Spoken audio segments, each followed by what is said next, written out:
So I'll get this party started. Tonight, I want to talk about silly things. These are silly things that we give too much energy and attention to when we are, focusing on weight loss in this process, and things that we really should probably just let go and not worry so much about. Now, with that said, this process is always personal, and there are definitely times where sometimes you do need to be a little more strict than others, and that just depends on where you are in your journey, what your specific goals are. But on a general sense, I came up with a list of 11 things that generally are just kind of silly and we give too much energy and attention to and just kind of like fret about in this process. So I just want to kind of have some fun about this and hopefully bring in a little bit of calm for those of you who experience any of these things, and just gain a refocus or have a new, perspective on things, because I'm sure there's at least one thing on my list of 11 that you've experienced before or can relate to, or maybe you are wondering about. So I have a list of 11 things. I'm just going to work my way through them. And then afterwards, maybe I'll check in with you guys that are on the call and see if there's anything that you guys have thought about that fit into these categories, because we all experience things in different ways. So Echo's actually doing, look at this. Look how cute he is. Yeah. We'll see how long that cuteness lasts. All right, number one, silly things. Stressing over weight fluctuations on the scale before the week is complete, especially when you are hitting your targets. So everyone is probably guilty of this one.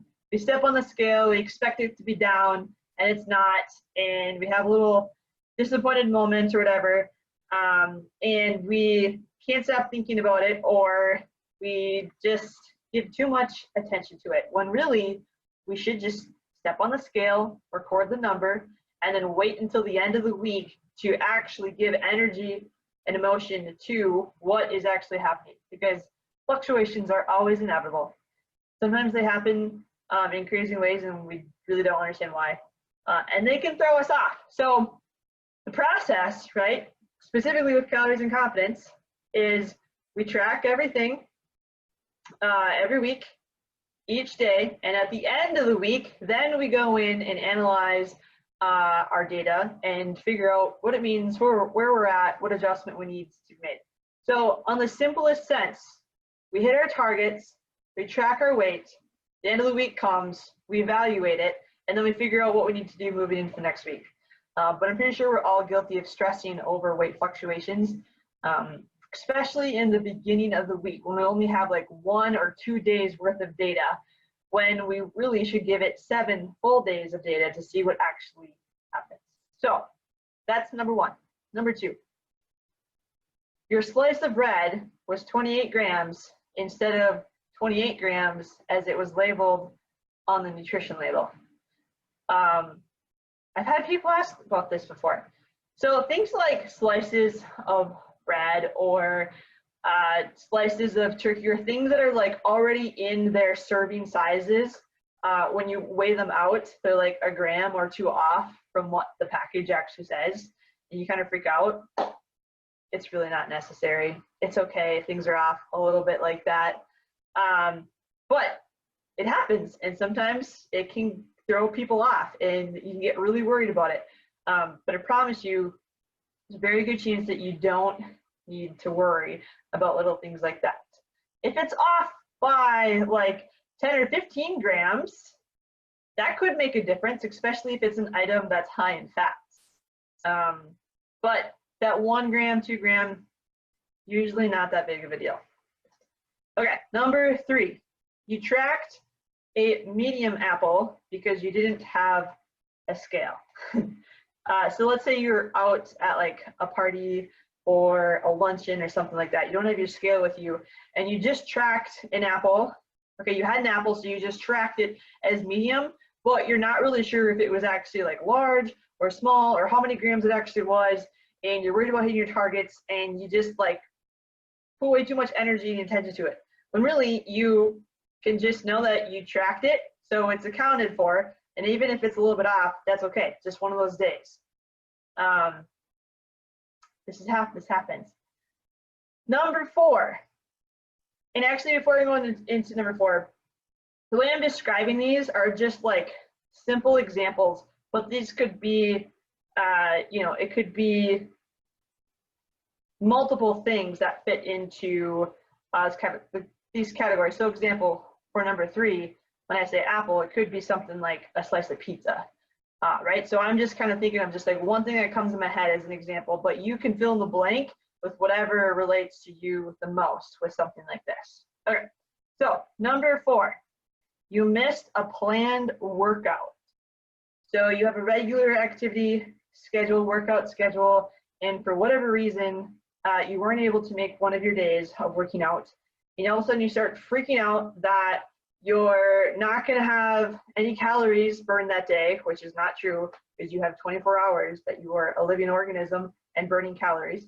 And you're freaking out that because you didn't get a workout in that one day that your weight is not going to move. This has happened. We've had this come up. It's okay if you miss a workout. Your nutrition is creating your deficits around your normal lifestyle, nutrition habits, whatnot. Consistency with your nutrition is the big thing that we're after here. So yeah, of course we want to get in, all the workouts that you have planned, but if you miss a day, it's okay. It's okay. Number 5, you missed a meal. You can miss meals. By the end of the day, if you still hit your calories, then you're good to go. Will it cause weight fluctuations? Sure, it could. If you all of a sudden eat the majority of your calories at the end of the night, and then you step on the scale the next day and your weight's up, yeah, that can happen, but it's okay. And overall, we're going for calorie balance. So if you miss a meal or you get really busy at work or something unexpected comes up and your meal schedule is off, like, yeah, you might feel a little bit different and you might see little fluctuations on the scale, but as long as you still hit your targets, your calories by the end of the day, you're gonna be fine, right? We work off averages. So one day is gonna be just fine. Yeah, number 6, fits kind of in with this one. You missed the 30-minute post-workout window to get your protein in. So this could not be farther from the truth in myths for weight loss specifically. In the sense of, so what I'm trying to say here is there's this belief that if you don't get your protein in within 30 minutes after your workout, you ruined it and you're not going to get your gains or it's not going to work. Weight loss specifically, okay, there is can be a significant difference if you are trying to build muscle, but weight loss is about calories first. Yes, protein is important. Yes, getting protein in after your workouts will help with things like muscle retention, the recovery process, soreness. But if you don't get it in within that 30-minute window, you're going to be just fine. Remember, weight loss, we're both at the total calories, right? So by the end of the day. So your protein didn't come in that 30-minute window post-workout, but it came in maybe 3 hours later, and the rest of it came in throughout the rest of the day around that. You still hit your calories at the end. Great. That's what we're after. You don't have to freak out that you didn't get your protein in that 30-minute window after your workout. Number 7, I ate a treat and my whole day is ruined. This one definitely couldn't be farther from the truth in the sense of like that actually being the case, having treats and it ruining your weight loss. No, it's about calories. Calories come first. Weight loss specifically, right? Macronutrients are very important. They have their roles. But this is one thing that we can get caught up in, and thinking, oh, man, I had a donut for breakfast. My day is just ruined.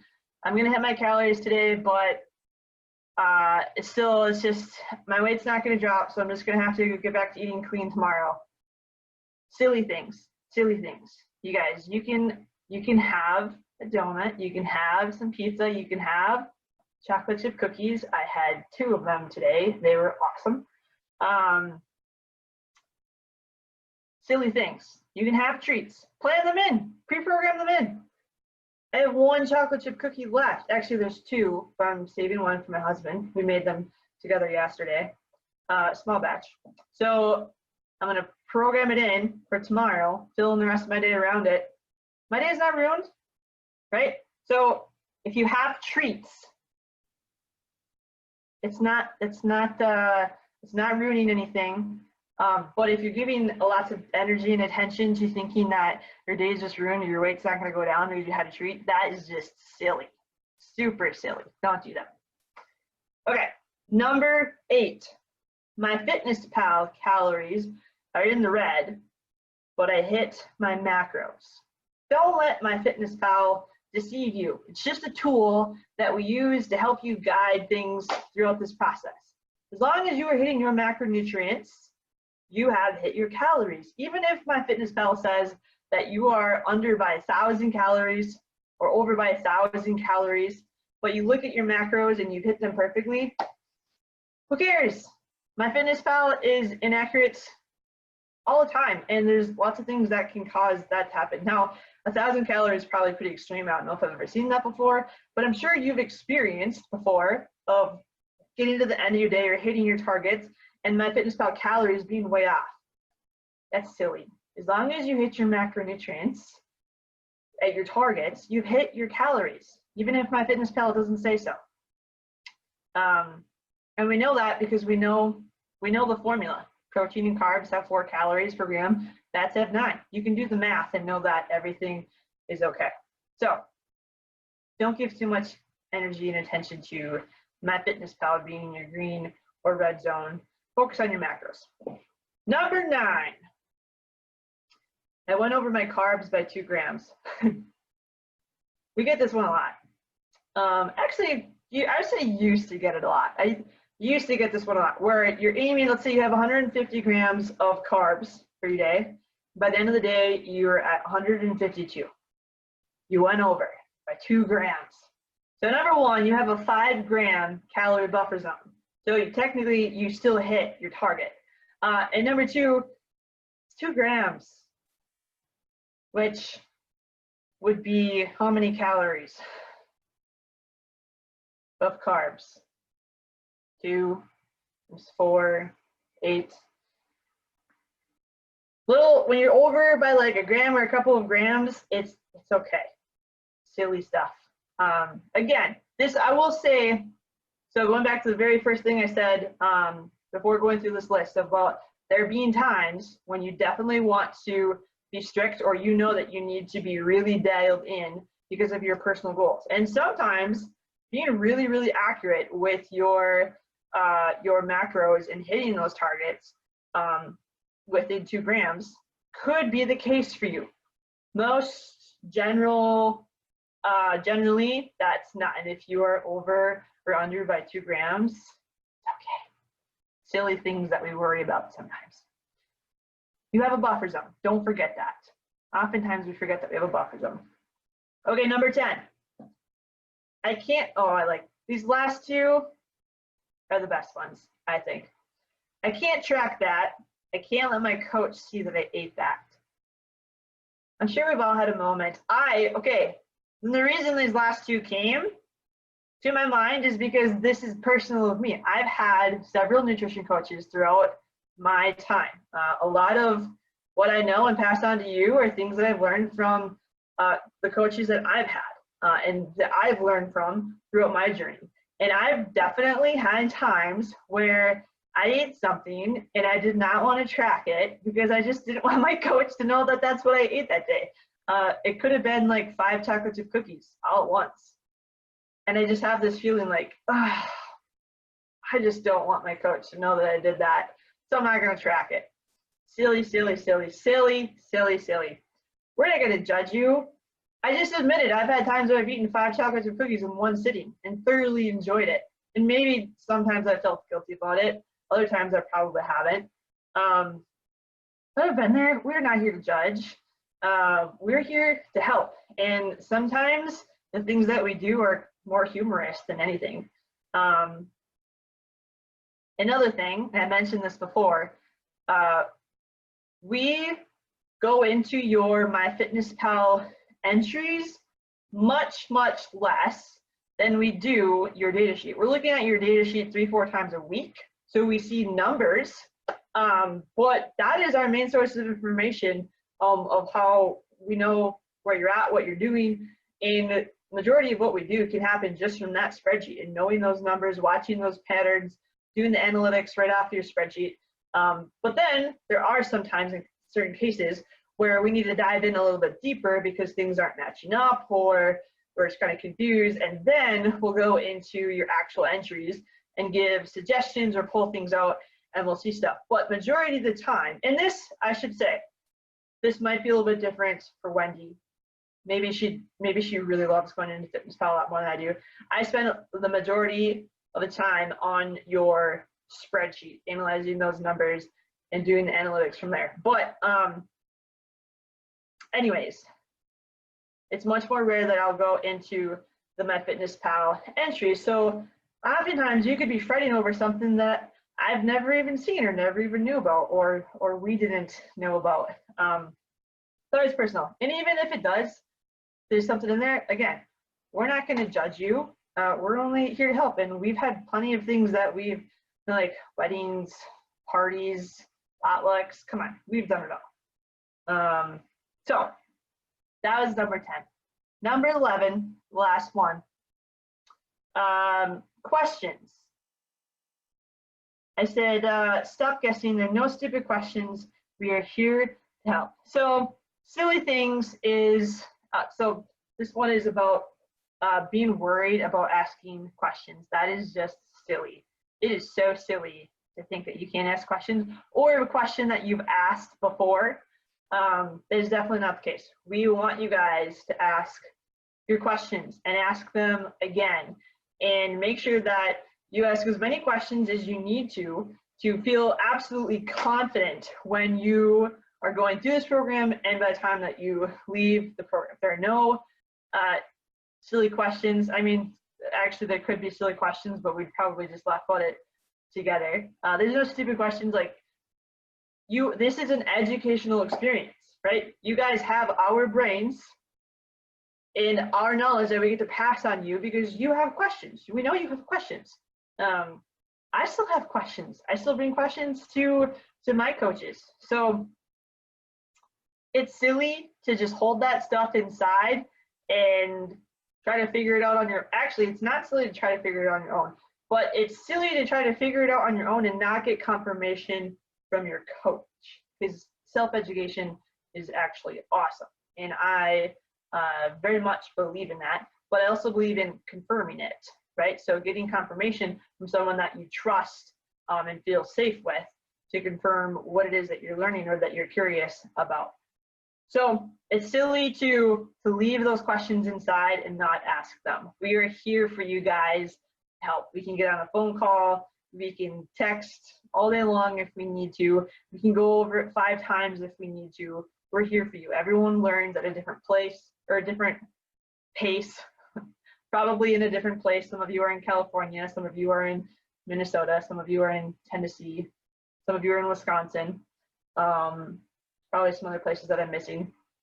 But anyways, it's silly to think that you can't ask questions. You're here to get the most out of us. So don't ever, ever, ever be afraid to ask questions or to repeat the questions that you've asked before because you forgot. We've all been there. Okay, so those are my 11 things, silly things. Again, there's a lot of other things. These are just the ones that came to my mind quickly.